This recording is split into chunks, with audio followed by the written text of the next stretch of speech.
È ancora in corso di quantificazione l'ammontare del bottino trafugato la notte tra giovedì e venerdì dalla DB di Cassola, dove un commando da almeno 6 uomini è entrato in azione sfondando con un caterpillar i 2 cancelli di ingresso e il portone blindato di accesso al laboratorio di catene d'argento e oro.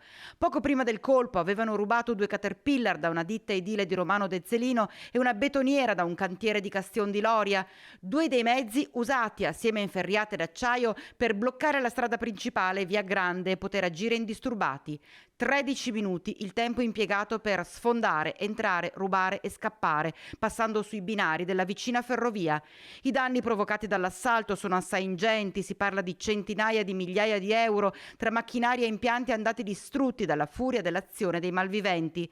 Un colpo, si è detto, pianificato sin nei minimi dettagli. Elementi potrebbero essere proprio quelle di un terzetto criminale costituito da ex militari dell'Europa dell'Est, ricercati da tempo dalle forze dell'ordine. Non si esclude, visto l'aumento dell'utilizzo dell'argento, soprattutto nell'industria medica, elettronica e informatica, che si tratti di un furto su commissione.